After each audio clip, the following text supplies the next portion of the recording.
titre de mon message de ce soir, c'est Re. Re. Donc Re, c'est simplement 2 lettres qui forment un préfixe. Et il nous indique qu'un événement, qu'une chose qui s'est produite va se produire à nouveau. D'accord? C'est le principe du re. Quelque chose va se reproduire. On a des exemples, je peux vous donner des exemples très, très simples. Allez, au hasard. Confiné, reconfiné. Et on finit par déchanter. D'accord? On est d'accord jusque-là. Il y a commencer, recommencer, partir, repartir, construire, reconstruire. Il y a naître, renaître. Bon, on ne dit pas qu'un enfant est rené. Tu sais, à moins que cet enfant s'appelle René. Autrement, on dit pas un enfant est rené. On dit quoi? On dit pas parce qu'un enfant ne peut pas retourner dans le sein maternel. Il peut pas retourner à l'intérieur de sa maman, n'est-ce pas? C'est ce que disait Nicodème. C'est ce que disait Nicodème à Jésus. Il disait mais comment tu veux que je retourne à l'intérieur de ma mère? Et Jésus lui a parlé d'une autre chose. Il a parlé d'une nouvelle naissance. D'accord? Donc, bon, mon but, c'est pas de faire une leçon de français avec toutes les digressions de la langue française, etc. Donc, je vais m'arrêter là dans mes exemples, si vous êtes d'accord. Gardons en tête que le manifeste vraiment cette idée de renouveau, de possibilités nouvelles. En fait, il y a différents facteurs qui vont favoriser qu'un événement, qu'une chose se reproduise. Premier exemple que j'aimerais vous donner serait, par exemple, le contexte ou la proximité. Je croise une personne dans la rue. Quelques heures après, je la recroise. Vous savez, les villes, suivant les villes, c'est des petites villes comme ça. En Suisse, ça arrive souvent. Tu croises une personne dans la rue, tu la recroises, tu la recroises. Après, tu fais schmolitz, en fait, parce que, voilà, au bout d'un moment. Et je ne sais pas si ça se passe comme ça. Je sais qu'on a quelqu'un de Courcouronnes qui nous regarde, une sœur qui est à Courcouronnes. Alors, je ne sais pas où c'est, je sais que c'est en France. Et je ne sais pas si vous dites ça aussi en France. Mais nous, par exemple, en Suisse, quand tu vois quelqu'un, dans une journée, tu lui dis bonjour. Bon, ça, je pense qu'en France, jusque-là, vous faites aussi.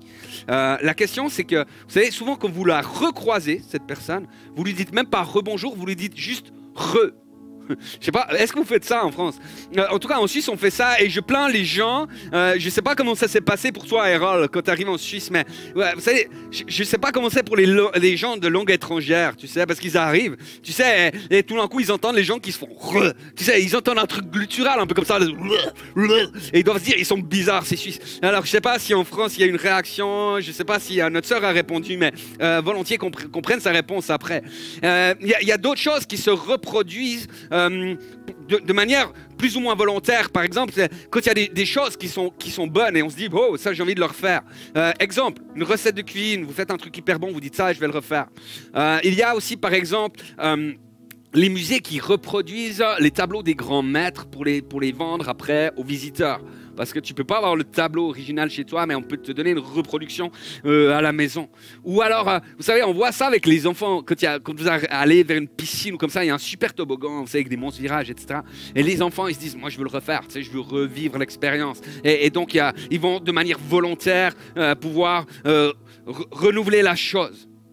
Il y a des choses qu'on doit faire, ou refaire plutôt, on pourrait dire ça, parce qu'elles n'ont pas été abouties du premier coup. Exemple, et pensez à tous ceux qui sont en examen, etc. Exemple, j'ai manqué mon examen, j'ai raté l'épreuve, j'ai manqué mon permis, j'ai raté, etc. Ou alors, il y a Jean qui, là-haut sur la montagne, doit reconstruire un chalet parce que la neige et les rochers s'étaient unis pour l'arracher. Voilà, quelques exemples de choses pour les raisons pour lesquelles on doit les refaire ou elles doivent se refaire. Mais l'un des plus grands mensonges dans la vie chrétienne, et là c'est vraiment important, c'est de croire que nos échecs peuvent nous disqualifier. En fait, l'ennemi de nos âmes te dit toujours c'est fichu. Tu sais, t'as manqué la cible, t'as raté le coche, tu t'es planté, c'est fichu. Mais Dieu te dit que le renouveau est toujours possible. Et j'espère que ça vous encourage aussi, mais la question que j'aimerais te poser, toi qui es là sur le streaming, peut-être là aussi tu peux commenter si tu le désires, mais qui écoutes-tu Est-ce que tu vas croire dans les mensonges du diable ou est-ce que tu vas t'appuyer sur les promesses de Dieu? Quelqu'un doit entendre cela ce soir. Quels que soient les échecs, quelles que soient les chutes, il y a toujours, quelqu'un devrait dire toujours aussi, il y a toujours une autre nouvelle chance. Il y a toujours une autre nouvelle chance. Tu sais, c'est jamais trop tard pour que Dieu puisse te faire entrer dans son plan. C'est jamais trop tard pour vivre la rédemption du Seigneur Jésus dans ta vie. Et j'ai mis en sous-titre à mon message « Dépasser ton passé ». Parce que le véritable enjeu, frères et sœurs, il se situe là. Il se situe au niveau de nos cœurs. Vous savez, lorsque sous l'échec, à cause de l'échec, à cause du péché, on demeure sous l'accusation, on devient comme esclave, emprisonné de notre échec, de nos échecs. Et 1 Jean 3, 20 nous dit, si notre cœur nous condamne, Dieu est plus grand que notre cœur. Et il connaît toutes choses. Et c'est pas ça le verset encore, si tu lis. Donc, t'inquiète pas, je te dirai. Il n'y a pas de souci. Ils ont peur. Je leur mets tellement la pression qu'après, ils sont là. Dès qu'il dit un verset biblique, je clique. Donc, ne t'inquiète pas. Benjamin, ne t'inquiète pas, tout va bien. C'est un joke parce que Benjamin il fait pas ça en fait, il fait le son. J'espère que le son va pour vous à la maison. Donc voilà. Christ est mort pour que nos échecs ne nous disqualifient plus. Je vais le répéter. Christ est mort pour que tes échecs ne te disqualifient plus. En fait, à la croix, Jésus te donne toujours une nouvelle, autre chance. Toujours. Et j'aimerais proclamer, déclarer sur toutes celles et ceux qui se sont voués eux-mêmes par interdit, j'aimerais déclarer ce texte de Jérémie 31, verset 4 qui dit « Je te rétablirai encore et tu seras rétabli, Vierge d'Israël. Tu auras encore tes tambourins pour parure et tu sortiras au milieu des danses joyeuses. » Amen. Amen. Alléluia. C'est le Seigneur qui va te permettre de pouvoir dépasser ton passé et de pouvoir entrer dans la vie qu'il a prévue d'avance pour toi. Amen. Amen. Est-ce que ça vous encourage? Est-ce que vous êtes heureux? Est-ce que vous réjouissez tout d'un coup d'avoir des échecs? Parce que c'est quelque chose d'important, vous comprenez. C'est face à l'échec, on observe principalement deux réactions. Premièrement, celles et ceux qui se sentent disqualifiés, comme on a dit, ils se sentent impardonnables et à cause de leur échec, ils vivent sans cesse sous la condamnation. La deuxième réaction, c'est celles et ceux qui arrivent à passer par-dessus, mais à quelque part dans leur cœur, ils se mettent à penser que être sauvé, c'est suffisant. Vous savez, et dans ce cas-là, leur vie chrétienne, c'est comme si elle avait perdu de goût. Tu sais, comme la Bible qui dit que le sel perd sa saveur. Et ils se retrouvent dans une vie qui est conforme à celle du monde. Ils se retrouvent dans une vie où ils n'ont pas de témoignage. Mais quelque part, au moins, ils sont sauvés. Vous savez, avec Cyril Pittet, quand on était jeunes, vous savez, il y avait les vaillants héros du Seigneur, puis nous, on était les vaillants bras cassés du Seigneur. Et nous, on disait, tu sais, on parlait du salut, et Cyril pourra vous le confirmer, j'invente pas. Nous, on disait de toute façon qu'on serait au ciel, mais qu'on serait au camping à l'entrée, tu sais, tellement qu'on était mauvais, tu vois. Et il y a des gens qui, comme ça, plaident pour une grâce à bon marché. Et il s'appuie sur 2 Corinthiens 8, verset 9, qui dit, mais ma grâce te suffit. Alors oui, la grâce de Jésus nous suffit, c'est sûr, mais la lecture qu'on en fait, quand on prend que ce verset, la lecture est-elle insuffisante? Oui, 2 Corinthiens 8, 9, ma grâce te suffit car ma puissance s'accomplit dans la faiblesse. Je me glorifierai donc bien plus volontiers de mes faiblesses, afin que la puissance de Christ repose sur moi. Si vous regardez bien ce texte, laisse-le quelques minutes encore. Quelques secondes alors, je vous dirai. Mais regardez bien ce texte. Ce texte ne vise pas à justifier les non-interventions de Dieu. Ce texte ne vise pas à dire pourquoi tel et tel n'est pas guéri. Mais elle est un pied de nez à la culture de la performance. Ce verset nous dit que la faveur de Dieu n'est pas connectée à mes réussites spirituelles. La faveur de Dieu, elle est connectée à la croix. Elle est connectée à l'amour de Dieu. La faveur spirituelle est répandue dans ta vie, dans ma vie, dans nos vies, à cause de la rédemption de Jésus-Christ. Et je vais vous dire quelque chose de banal. Je vais dire un truc ultra banal. Mais pour plusieurs d'entre vous, ça va être une révélation. Pour plusieurs d'entre vous, ça va être la source d'une délivrance, d'une guérison. Écoutez-moi bien, c'est vraiment banal, hein. Vous allez tomber de haut tellement que c'est banal. Nous sommes toutes et tous confrontés à l'échec. Toutes et tous. Vous comme moi, nous sommes confrontés à l'échec. Cependant, lorsqu'on demeure dans une culture de performance, lorsqu'on demeure dans la pensée méritoire, en fait, les échecs ont le pouvoir de nous anéantir, de nous maintenir à terre, prisonniers, dans un mensonge de l'ennemi. Qui veut dire que l'échec t'a disqualifié. Que tu n'as plus droit, que tu n'as plus ta place. Église, ce soir, le Seigneur veut te rétablir. Le Seigneur veut ce soir te permettre de dépasser ton passé. Il veut libérer un re sur ta vie. Que quelqu'un puisse dire re, que quelqu'un puisse dire re, que quelqu'un puisse dire re. Et puisse redire re. Le Seigneur veut faire cette œuvre-là. Et j'aimerais simplement vous donner quelques points, 5 points en fait tout simples, mais qui vont nous permettre de pouvoir dépasser notre passé, pouvoir passer, tu sais, à l'étape suivante, avec 5 mots qui commencent par ces 2 lettres re. Et la première étape pour pouvoir dépasser ton passé, c'est de pouvoir reconnaître. Reconnaître ses limites. Reconnaître nos faiblesses, reconnaître que l'on est faillible, reconnaître... Paul dit, je me glorifierais bien volontiers de mes faiblesses. D'accord, s'il y a bien... The apôtre, en français dans le texte, c'est bien l'apôtre Paul, n'est-ce pas? C'est le gars, l'apôtre Paul, c'est le gars qui a écrit les 3/4 du Nouveau Testament. C'est The apôtre. Et il n'est pas là en train de dire, oui, je vais me glorifier de mes faiblesses pour que tout le monde lui dise, mais non, t'en as pas, arrête. Ça c'est la fausse humilité. En fait, Paul reconnaît ses faiblesses. Il n'est pas en train de les minimiser. Il n'est pas en train de faire semblant qu'il en a plus que d'autres. Mais il reconnaît ses faiblesses. Et celui qui est toujours dans la performance, il a de la peine à reconnaître ses vraies faiblesses. Il a de la peine à sortir de ce fonctionnement-là. Vous savez, j'ai même connu des gens qui disaient, franchement, c'était le genre de truc qui me rendait fou, tu sais, dire « Ah, mais on est humain ». C'est grosse excuse. Tu sais, tu veux dire quoi à quelqu'un qui dit « Ah, tu sais, mais je suis humain. » Ok. Errare humanum est. Vous connaissez ce dicton, hein? Vous savez la suite. Persévérer diabolicus. L'erreur est humaine. Persévérer dans l'erreur est diabolique.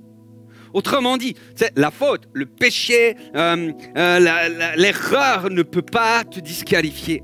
Ce qui va disqualifier une personne, c'est quand celle-ci persévère dans cette erreur. Quand celle-ci continue malgré tout dans l'erreur, dans la faute, le péché. Je donne un petit exemple biblique. Acte 15, vous n'aurez pas les textes, mais vous pouvez les noter. Acte 15, versets 37 à 38. Il y a un désaccord entre 2 hommes extraordinaires, 2 hommes incroyables qui s'appellent Paul et Barnabas. En fait, ils sont en train voilà, ils sont en train de se désaccorder. Ouais, j'ai pas marqué le mot, donc voilà. Ils se disputent à quelque part au sujet de Marc. Marc, dont le texte nous dit, il les avait abandonnés. Et en fait, quand vous regardez ce texte un peu plus près, le mot abandonné, en fait, c'est aphistémie. Aphistémie qui veut clairement dire abandonner ou déserter, mais c'est aussi un mot qui parle de rébellion, d'exciter à la révolte. Et on comprend que Marc avait certainement refusé d'obéir à l'apôtre Paul. Donc Marc avait échoué, il s'était disqualifié. Et du coup, voilà, Paul et Barnabas sont pas d'accord. Paul n'est pas d'accord de le prendre avec. Il dit attends, non, Marc, c'est pas son moment. Plus tard, Marc va revenir. Et on voit ça dans 2 Timothée 4, 11. où Paul écrit à Timothée, mais prends Marc avec toi, car il m'est très utile pour mon ministère. C'est-à-dire, il y a un temps où Marc, à cause de sa désobéissance, de sa révolte, à cause de son refus d'obéir finalement à son apôtre, se retrouve comme disqualifié par son attitude. Mais la repentance, c'est le changement de cœur, le changement de caractère va faire que c'est un homme dont l'apôtre Paul dit « Mais moi, j'en ai besoin. Il m'est utile, très utile pour le ministère. J'ai besoin de lui, j'ai besoin de Marc. » Vous savez, quand je reconnais mes faiblesses, quand je reconnais mes fautes, quand je reconnais mes difficultés, je permets à l'abondance de la grâce de pouvoir avoir une action dans ma vie. Et comprenons bien, la grâce, ça ne se limite pas au pardon des péchés. Vous savez, le mot grâce en grec, c'est charis. Et ce mot parle finalement de tout un équipement surnaturel que Dieu nous donne. Quand on parle, vous savez, des dons de l'Esprit Saint, c'est des charismas. Ça vient de ce même mot. Comprenons que cette grâce est un équipement qui est juste extraordinaire. Mon ami Bruno Picard a écrit dans Un miracle chaque jour cette semaine, il dit « Acceptez que vous avez des faiblesses et que vous n'êtes pas aussi indestructible que le béton armé. » Quelqu'un devrait noter ça. Vous vous donnez une chance sérieuse de vivre la vie que Christ a préparée d'avance pour vous. Parce que par le charisme, par la grâce, je reçois cet équipement pour vivre la vie que Christ a prévue pour moi. Amen. Seconde étape, le deuxième mot, c'est la repentance.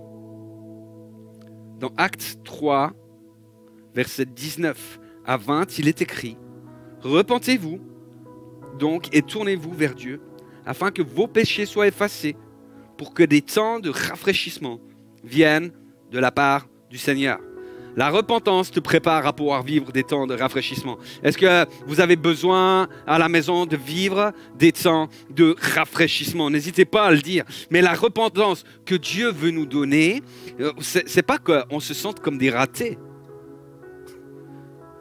Ça n'intéresse pas le Seigneur. Le Seigneur, ce qu'il aimerait, c'est qu'au travers de la repentance, tu puisses vivre un temps de rafraîchissement, que tu puisses vivre la faveur, que tu puisses vivre la prospérité divine. Le mot repentance en grec, c'est le mot métanoïa, qui parle d'un changement d'esprit, qui va conduire à un changement pardon, j'ai perdu le mot, un changement de comportement. Et la question, là encore, qu'on peut se poser, c'est, mais de quelle manière je considère mon péché? Beaucoup de chrétiens pensent que la repentance, c'est juste faire demi-tour et aller dans la direction opposée. Alors, ce n'est pas tout à fait faux, mais la Bible dit que la repentance, c'est bien plus que cela. En fait, se repentir, c'est avoir la révélation de mon péché, et pas de mon point de vue, mais la révélation de mon péché du point de vue de Dieu.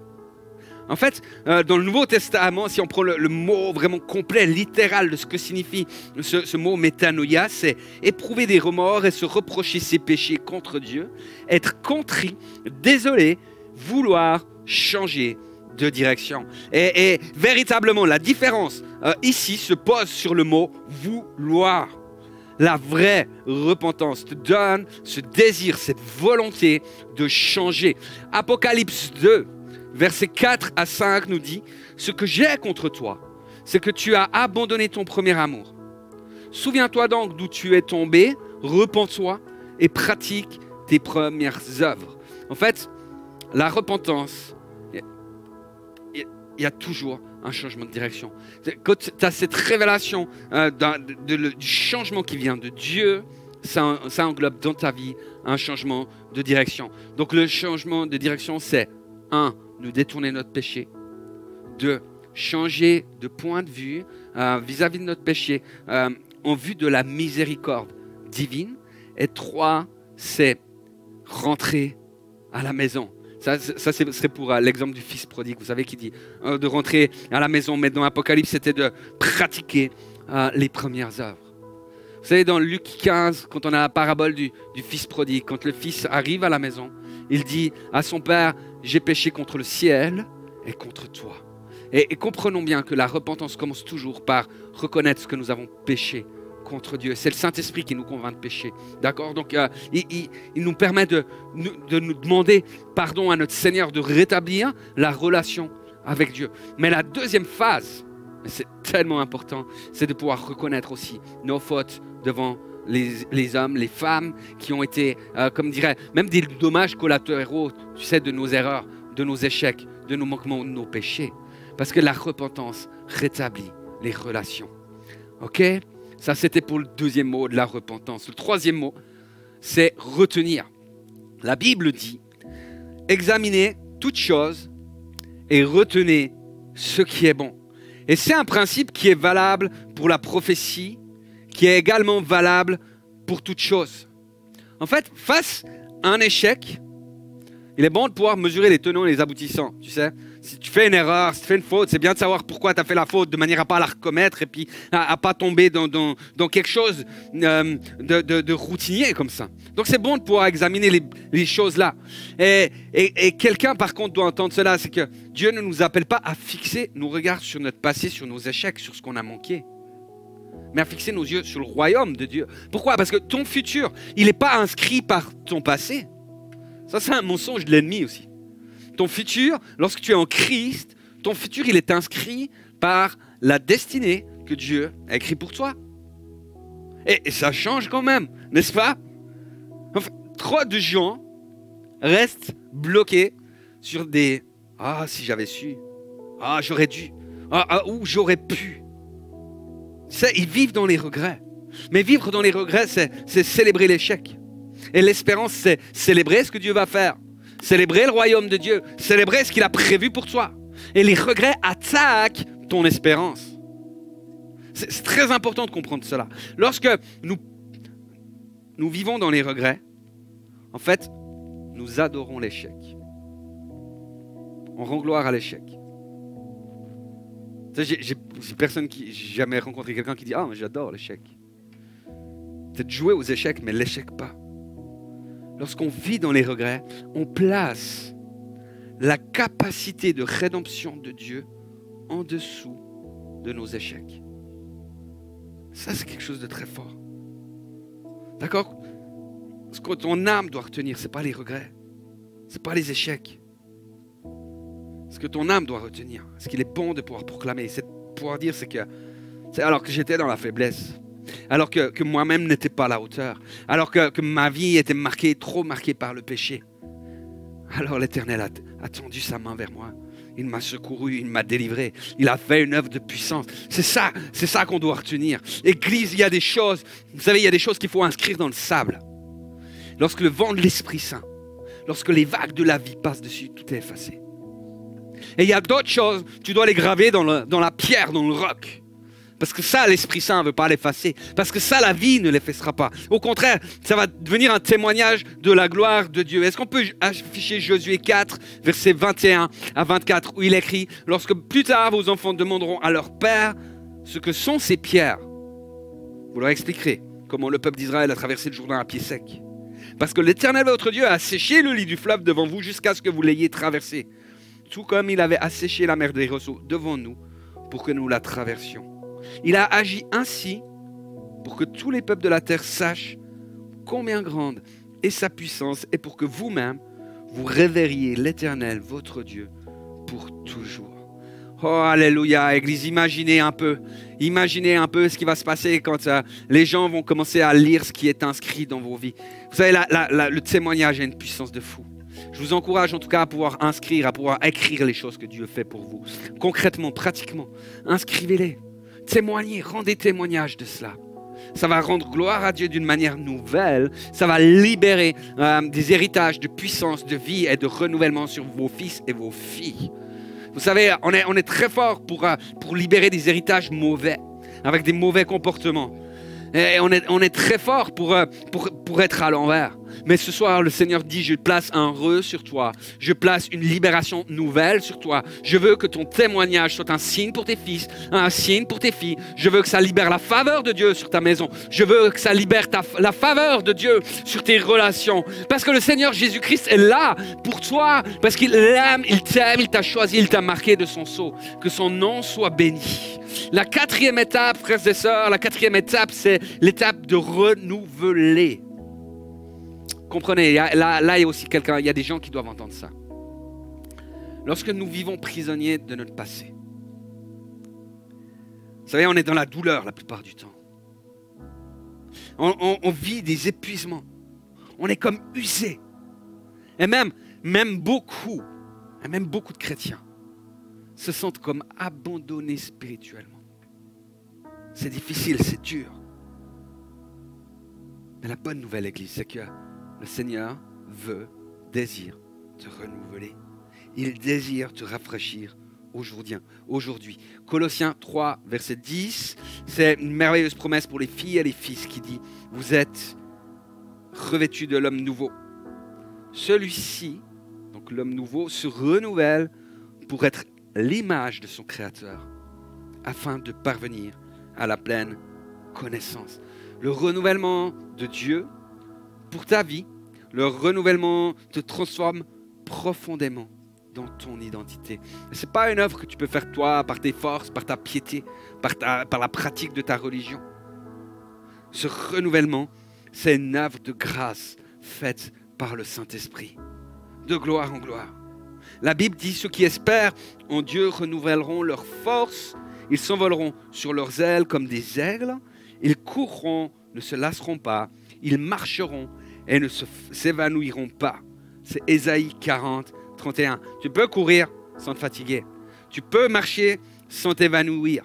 Quand tu t'attends au Seigneur, tu deviens plus fort. Quand tu comptes sur lui, quand tu es en relation avec lui, que tu es connecté à la source, rien ne pourra te nuire. Et c'est une promesse qui est valable autant spirituellement que physiquement, frères et sœurs. Il y a des vieillards qui doivent déclarer ce psaume sur leur vie, cet Ésaïe 40, qui doivent le proclamer sur leur vie. Il y a des gens qui doivent le faire pour avoir des victoires sur leur corps.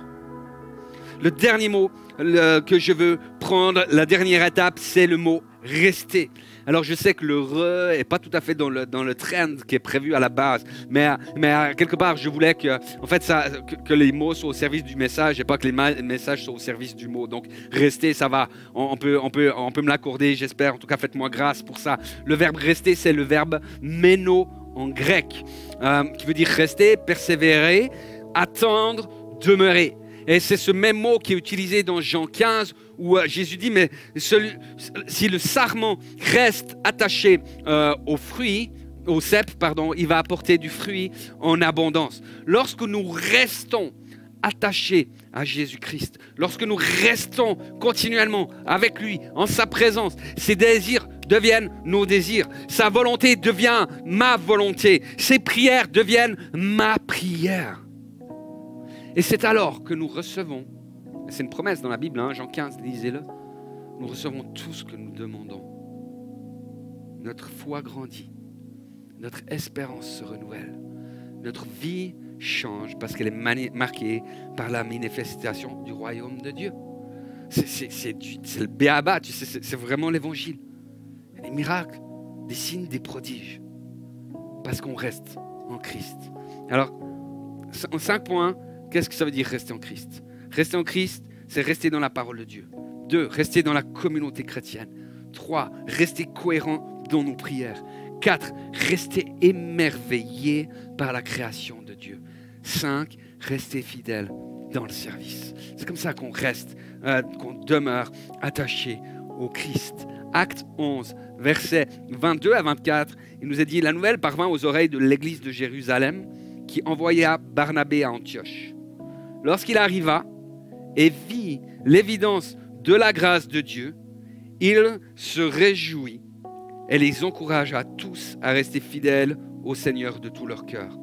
C'était un homme bon, plein de l'Esprit Saint et de foi, et un grand nombre de personnes furent ramenées au Seigneur. » Église, n'hésitez pas à réagir à inscrire sur les réseaux sociaux, en tout cas toutes celles et ceux qui le veulent, qui aimeraient que lorsque ça, on les voit vivre, lorsqu'au travail, lorsque tu es dans les magasins, n'importe où, tu sais, même au volant de ta voiture, que les gens ils regardent et disent « Oh, c'est une évidence, celui-là, il est plein d'Esprit Saint. Lui, c'est une évidence, c'est une preuve de la grâce de Dieu. » Qui aimerait pouvoir vivre cela? Dites-le nous vraiment, parce qu'on veut pouvoir prier pour cela. Église, Jésus-Christ ce soir t'invite à pouvoir dépasser ton passé, afin de pouvoir entrer dans son futur à lui. Dépasser ton passé, abandonner les choses, quelles qu'elles soient, pour laisser la bonté de Dieu, la puissance de Dieu se manifester dans sa vie. Et alors là, tu vas pouvoir, comme Paul, écrire « Je vais me glorifier de mes faiblesses », parce qu'elle raconte la gloire de Dieu. Pour dépasser son passé, il suffit de commencer par reconnaître. Il nous faut passer par la repentance. Il nous faut retenir ce qui est bon. Il nous faut renouveler nos cœurs, renouveler nos pensées.